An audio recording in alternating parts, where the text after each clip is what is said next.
Good evening everyone. Good evening, Sadhguru. Good evening, ladies and gentlemen. Sadhguru and I have known each other for some time. I was privileged to be at the ashram for a day, taken by him in his souped-up 1967 Suzuki Jeep. I've got the year right. Toyota. Or Toyota, same thing, Japanese. And we went around and I saw the enormous body of work that he's doing. All my life, I was accustomed to a different kind of spiritualism which began after 7:30 in the evening. But for the first time, I noticed how humanism injected through a philosophy which is neutral, except passionate about life, can really impact the lives of people he and the foundation touch. So let's first begin with a personal… Shall I say something? Please. Today morning somebody called me and said, Sadhguru, is it true that you're having a conversation with Suhail Sheikh? I said, yes. Sadhguru, how can you do this? He's the most unspiritual kind. I said, if he was really spiritual, I have no business with him. If he's unspiritual, he's my work.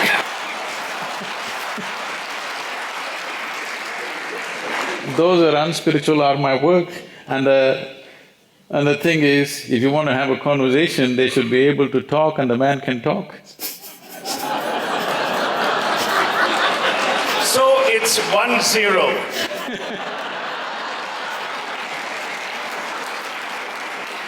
But I haven't said in whose favor yet. No. I said good things about you. I know. It's a very nice way of starting. You almost muzzled the anchor before. No, but interestingly, let's start with that. Why do I have to be publicly spiritual or believe in someone or a foundation or a philosophy? Isn't spirituality something that doesn't need definition if privately I'm a good human being? See, first of all, people's idea of spirituality comes from the common calendars that hang on their walls. They think, generally in this country, this image has spread. If you say, I'm spiritual, first question they ask is, what are the things you cannot do? So their idea of spirituality is, it's some sort of a disability. Spirituality is not a disability, it is a tremendous empowerment. You must be able to do more things than normal people do if you're spiritual. But generally, they think spiritual means you will not be able to do anything. I mean, something as simple as, because you mentioned the car, I'm saying, people will… initially they used to say, oh, he drives his own car, how is he a guru? I said, well, if I have a chauffeur, will I become a better guru? I drive my own car, I cook my own food, I do my own things. Is that a wrong thing to do? So, this idea of what is spiritual and not spiritual is something that I've been trying to bring proper perspective to. There is no human being on the planet who is not spiritual in some way. It is just that some people claim the mantle. No, so let's stay with this. If you were to define spiritualism as we know it, and I'm not talking about the misconception which you've just touched upon, how would you define spirituality? Well, let me tell you what the flip side is. In India, we have more gurus than we have traffic lights. Not true. We do. Okay, not gurus. There are more… godmen, magicians.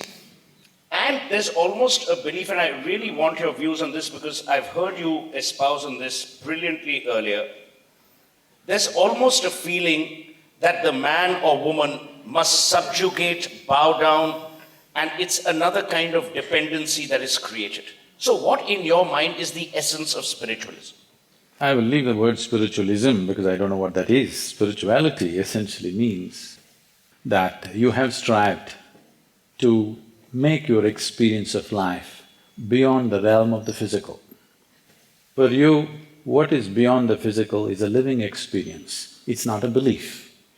When you're in pursuit of this, your condition is this, that you're a seeker, you're not a believer.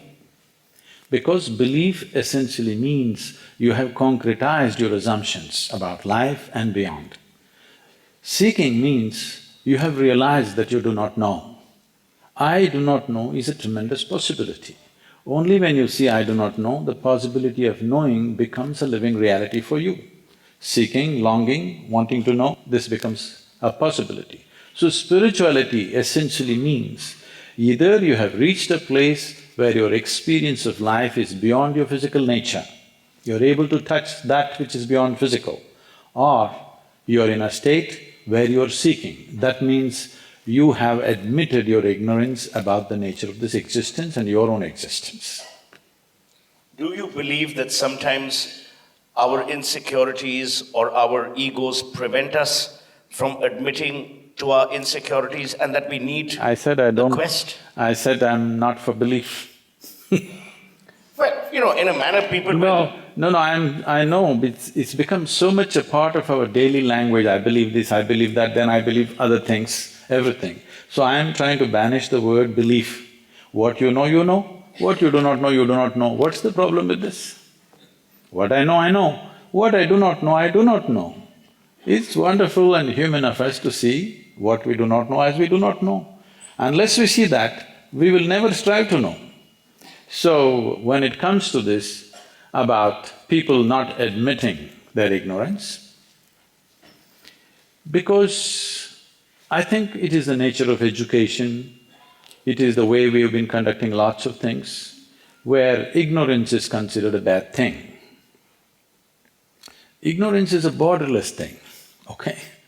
Ignorance is a borderless reality. What you are yet to know is a limitless possibility. What you know is a tiny little thing.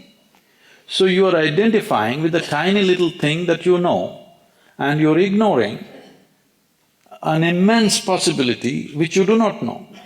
A constant admittance that I do not know so much about this existence is what makes you into an active, open intelligence. Otherwise, you will become… there are words which I don't want to use. Over time, we've seen more and more spiritual movements take shape in our country, in countries elsewhere.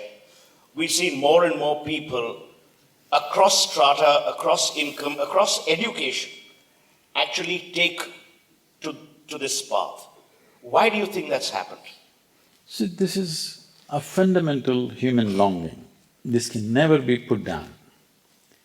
This is… wherever you are as a human being, you want to be something more. That something more happens, you want to be something more. This is an endless thing. If I make you the king of this planet, I will not, okay? No, neither will I become. So, even if you're made the king of this planet, you will naturally look at the stars. This is the nature of human intelligence. You cannot… people think spirituality means to be content with what you have. Contentment is containment. That is not the nature of human intelligence. Human intelligence does not want more, it wants all. All cannot be had physically. Unless you transcend the physical nature, you cannot have all of it. This longing may not find conscious expression in most people, but generally we say if it finds physical expression, simple basic physical expression, we call this sexuality.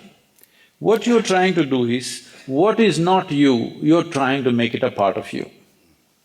If it finds a mental expression, it gets labeled as conquest, greed, or simply shopping, whatever you want to call it.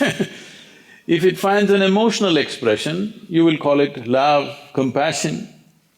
But if it finds a conscious expression, generally in this country, technically we call it yoga, because the word yoga means what is you and what is universal has become one. The word yoga does not mean twisting your body or whatever else, it means your experience of life is become one with the existence. Or the normal English term is spirituality.